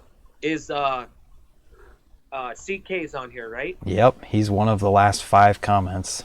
What's the regular people that you see that's in there? Dan, Jimmy, Kevin Jackson, he's always in here. Wade is new. Kurt was in here. Somebody, Free Coast Ghost, is in here. That was somewhat of a new name that I hadn't seen really before. Hell yeah, welcome. What about the 50-year-old dude that was killing it? His name was... I gotta scroll up. You couldn't even say it. Marrero? Yeah, it was something. There's Christian Dan Watson. Marino? Bob. It was Bob.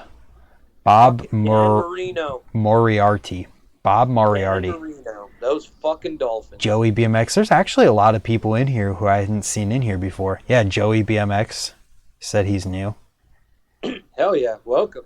Yeah, it's exciting. Yeah, for the people that are new, which is like one person, the format we have on here is we just talk about BMX topics and things like that. We try not to have a format where it's just like, oh, well, welcome to the show, and we're going to talk about this, and we're going to do that. Like, that shit just gets corny after a while. Obviously, there's a lot of uhs and, pauses, and this isn't professional camera work.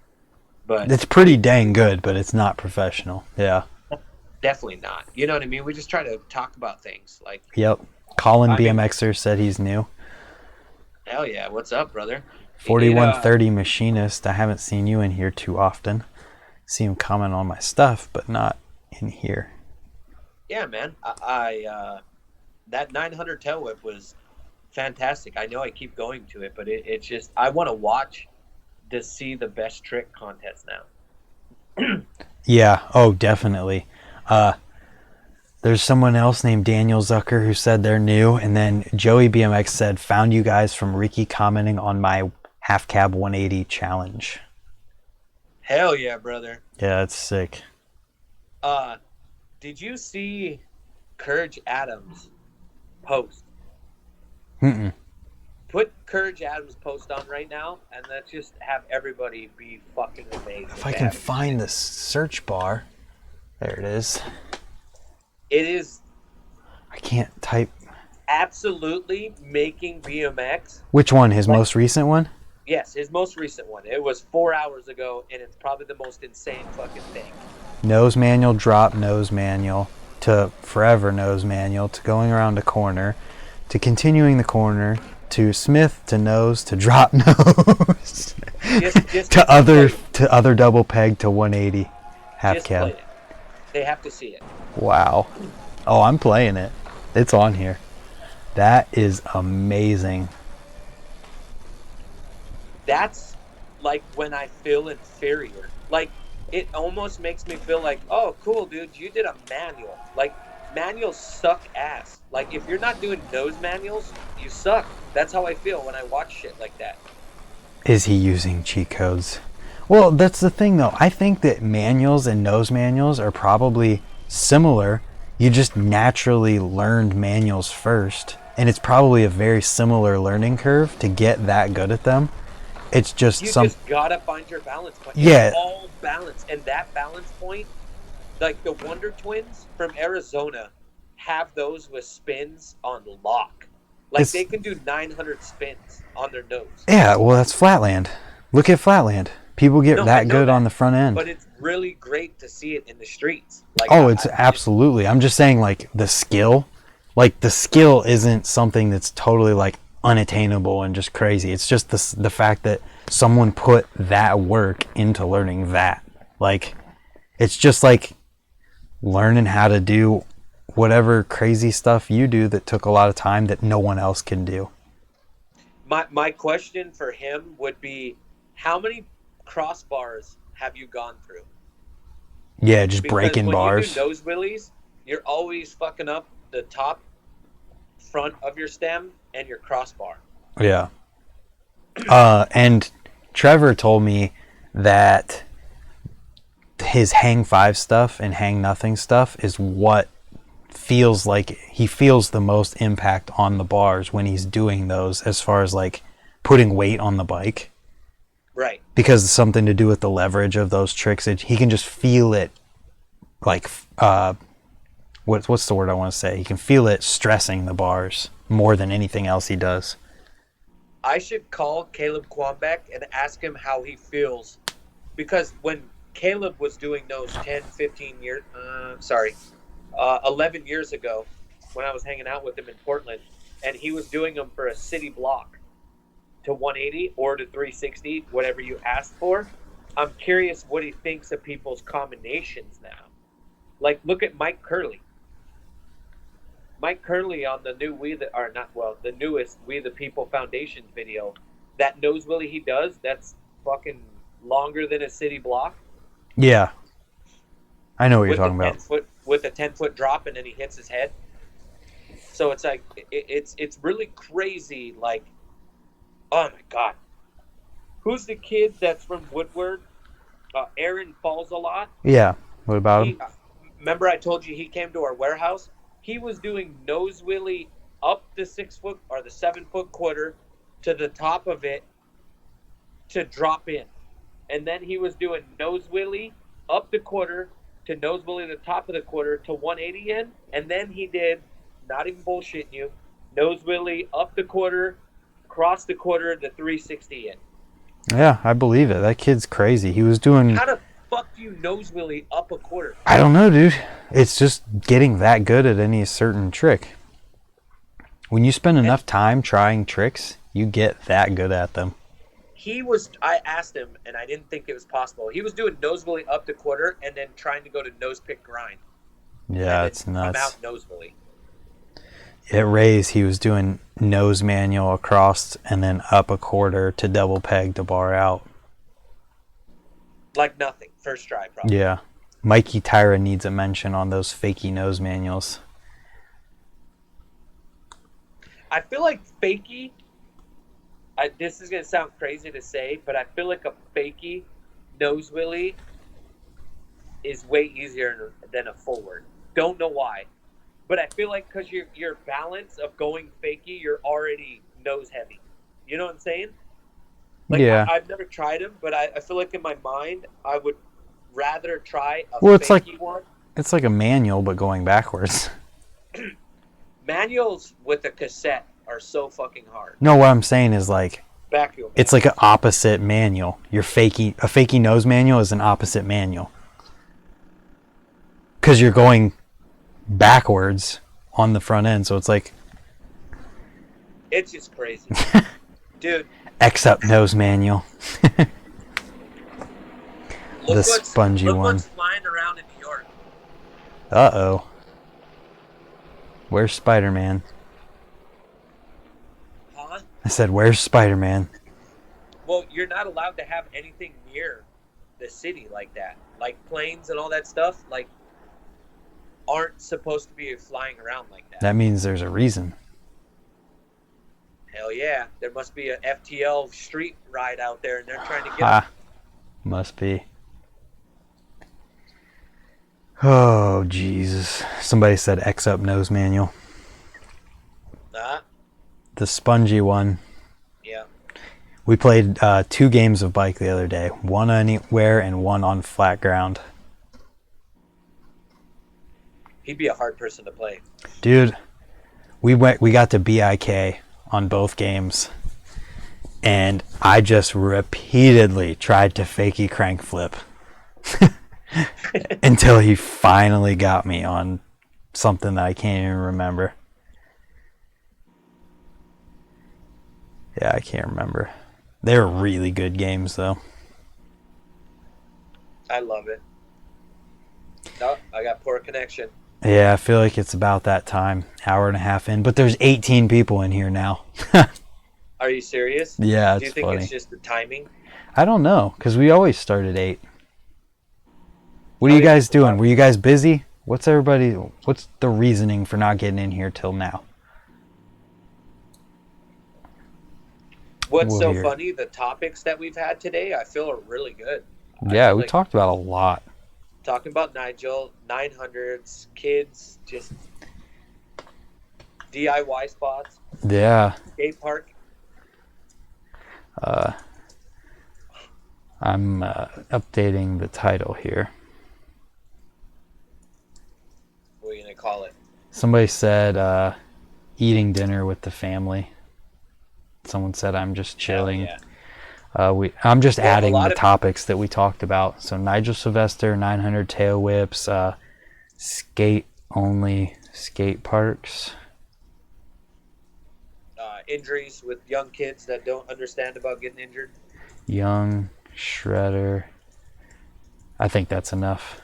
Oh, Yeah. duh, I can't even type that much. Okay, we're good. Cam Garvin fucking killing it all the time. Right. Gavin, Gilvin. It is only 6:45 in California right now. So all of the people that are on the West Coast, Aren't on here. yeah, like it's too early for them.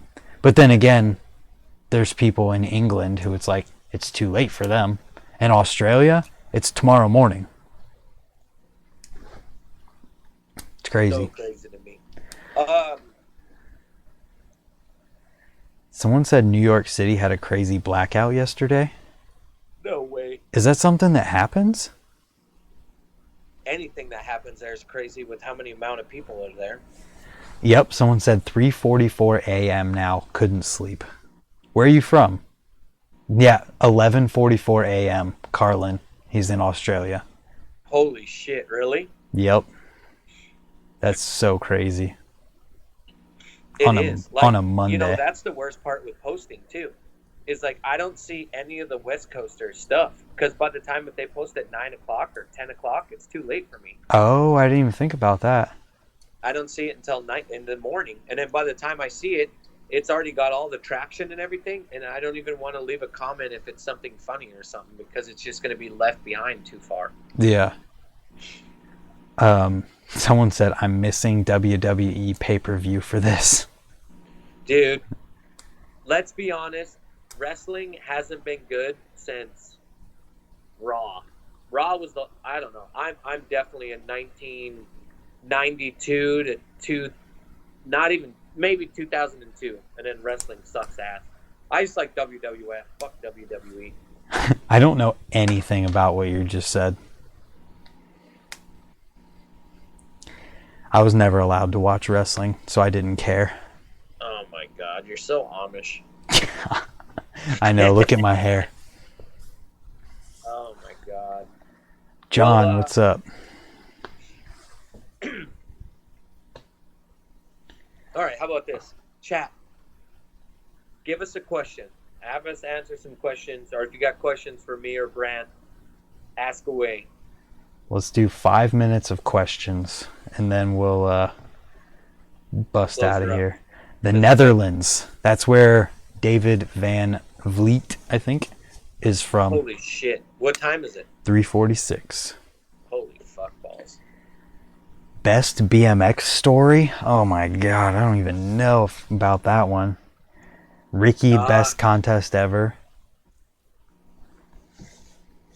Are they gotta ask one of us specifically, because they're both gonna be changed. Yours is gonna be like, you know, if I said I was riding in 1993, what the fuck were you doing in 93? I was born. That's what I'm saying. So That's okay though. You can give your version and I could give mine.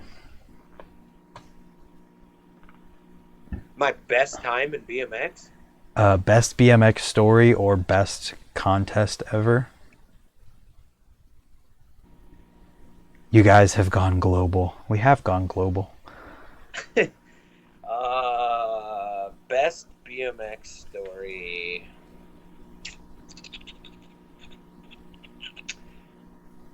Oh, that's so tough.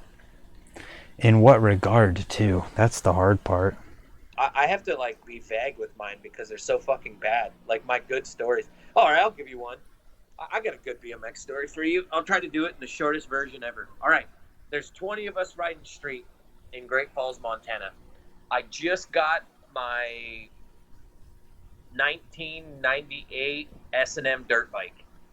I think I'm bad as shit. It's got Castillo bars, red pedals, 44 tooth sprocket, Peregrine wheels, hemorrhoid seat.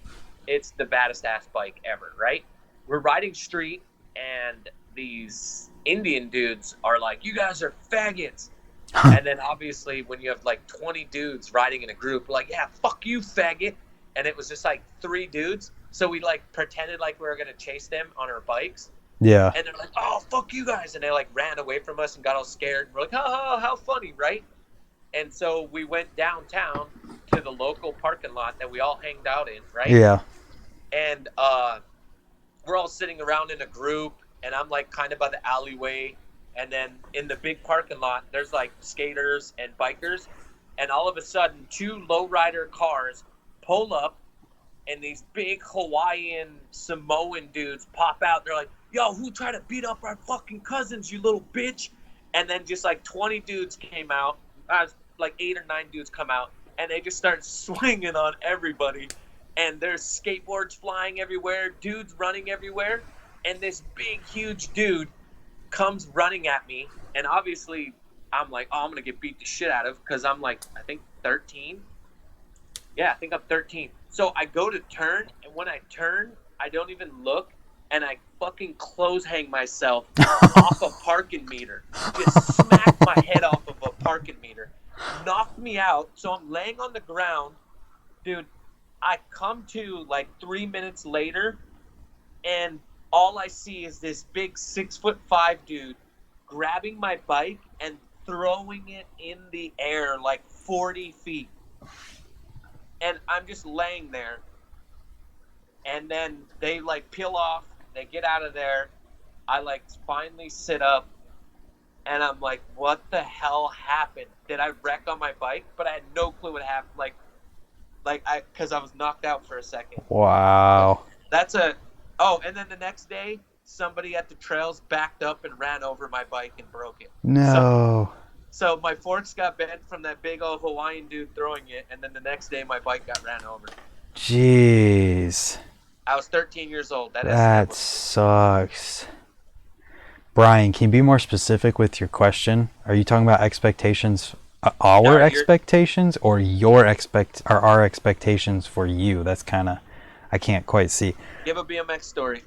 I don't have any stories like that because I'm a little like old man who stays out of situations like that. But my best BMX story is a contest story. How at the first Baco Jam that I ever went to, I won best trick. Oh shit. Yeah, it was. I mean, I don't know if it was super crazy or not, but the night before, we were all riding like you do at Baco. So it was Bobby Altizer, Dan Sieg, Patty Gross, all those same people. Yeah. And somehow 270 over ice back over got brought up. And so I was trying it for a while, and Dan Sieg's like, "Oh, I'll try it with you." So we both ended up doing it. And then Bobby looked at me and was like, "You should do that lawnmower ice thing in it.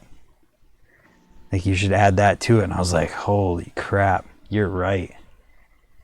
And so during best trick, I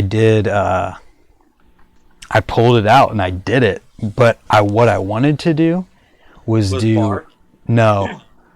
I wanted to do 270 over ice, stall it back out and go back over. But what ended up happening was full 360. So I did 270 over ice and then like finished the 360 and went down the other side. And it was like flawless, and somehow that one best trick at Baco. That's awesome. So I had Dave Frymouth and Chris Rye presenting. Dude, that's sick, dude. It was cool. My contest is I won the T-Mobile Rick Thorne contest. Oh my god. and I won a year's supply of Monster Energy drink, and I won a T-Mobile phone. And the funny part about T-Mobile is Montana doesn't have T-Mobile. So it just didn't work. Rick's like, I'll just give you extra stuff, and then we're just going to have to give the phone to someone else because you can't get it connected. That's funny. To this day, I just remember, like, you fucking asshole, you could have just gave me the phone anyway. That's funny. Brian Lowry asked, 40 plus back at riding, what would your expectations be about your riding? I mean, I think back at 40, or if just I think just riding, like when you hit 40, what will your expectations be for yourself? I'll just keep doing the same fucking shit I'm doing. Yeah, that's kind of my thoughts. Like, I would just like to still be doing crazy tech stuff when I'm 40 because it's obviously possible. Look at Rob Ridge. How long is 40 for you though? 14 years. 40 is only 3 years and 2 months away from me. Yeah, you're gonna be fine. And I still ride every day, and I still get a clip every single day. Yeah. Like, once I stop riding is where it's gonna be bad for me. Yeah, because when you stop moving, that's when you get old. Yeah, definitely. And I haven't stopped, so. Yeah. Someone asked me what the craziest trick I've seen at Ray's and the worst crash. I am not at liberty to talk about the craziest trick that I've ever seen at Ray's because it's going to come out in a full-length video that I filmed. But I'm just... Taj? Get the fuck out of here. Taj jumping through that is the craziest My thing. buddy Brian did something on par with it. Really? When you see it, you're going to freak out. I will say Geoff Mead doing that hand. Oh, no, that was Geoff did that foof on that. I tried that before. Dude, it's crazy. I tried that when I had my scavenger frame, and it dented the absolute hell out of it. Oh, he said in person. Yeah, I filmed the thing that I'm talking about that was the craziest thing I've ever seen at Ray's. The worst crash? I don't know. I kind of block out crashes a little bit. But I saw a little kid on a 12-inch bike. You've been to Ray's, so you know the setup. So you know how by the spine, there's those little quarters that are kind of like kicker ramps to go into the wedge? Oh, in the very back. Yeah, in the spine room. You know how it's like kind of like a volcano setup, and you could jump either way to the wedge? Well, this little kid on a 12-inch bike was hauling, and he went off of one of those kickers and missed the wedge, but landed in a perfect pedal grind where he was like falling off his bike, but he pedal grinded all the way to the bottom of the wedge, to the flat, to where his bike, like, you know how if you did that, you could just roll off the wedge and continue rolling? Yeah. He basically did that and didn't fall until he got to the bottom, and he was just fine. It was crazy. I was thinking something crazier, like just hits a pole at the end. No, he was just totally fine, and it was like, are you serious? That was definitely the craziest crash that I can remember seeing. Anything that was really bad, I just block out. I hate that stuff. I remember I was there. A two hip show in Helena, Montana, and we went riding street, and there was this 14-year-old kid named Damon that could do bunny hop whips on I think he was 13 at the time, and the year is 99 maybe. So Okay. it's like right when bunny hop whips were kind of crazy. Maybe it was 2000. It might have been before that. I'm pretty sure. But we were coming back to the jump, and I don't know if anybody's ever seen the 2-hip jump. It is literally a 7-foot fucking just little lip, and then the backside on it, because it's like a trailer where they have a lip and then a backside, and then it lifts up, on either side. Okay. The backside is like this steep, right? Yeah. So we were coming back from riding street, and that Ryan, his name's Ryan O'Connell, and they used to call him Puker. He was Okay. like super hyped. So he just went as fast as he can, hit this 7-foot jump. He was as high as the power line. He does a bar spin and lands toboggan Oh and no. misses the complete backside. Doesn't even come close. Just straight lands like when you're doing a curb endo. Straight God, to his dude. fucking bar and hits his face. And like somehow like sits up, looks at everybody, and his eyes just rolled in the back of his head. And he That's was in the hospital terrible. for like 3 days. But it was the craziest situation. And I remember like we were all worried. There was nothing we could do. We couldn't sit at the hospital. He had to be in the hospital. Like he basically put himself in a coma.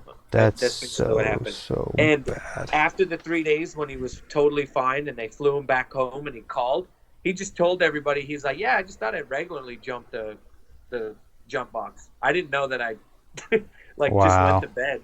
Like, but it was so fucking scary. That was That's one of the bad. gnarliest wrecks I'd ever seen. Yeah, it's bad. I was at Ray's the day that John Lee crashed. Oh God. I didn't see him or anything, but I saw I saw him getting taken out, and because I was in the Subaru room where the spine stuff is, and you can see from where I sit at, you can see where he crashed, and you could see him laying there and stuff. But I didn't see anything I didn't see any details or anything. I was also there a day where this lady crashed a mountain bike, and a brake lever went into her leg. Oh fuck. And like her bike, they took her out, but her bike was still sitting there. And if you looked at the brake lever, and you could just see like fat on the brake lever, like when you're eating a steak. It was literally like that fat. Dude, that's what happened to Hollywood's ex-girlfriend, Nina. She almost died. Wow. She took a brake lever into like her leg. I think someone told me that. And Yeah. it hit like a major artery. It hit That's something in there. scary shit, man. Oh God, dude, that's fucking horrible. Yeah. Any other questions in there? No, I mean, best wow moment you've seen in BMX, but we've kind of talked about a lot of that.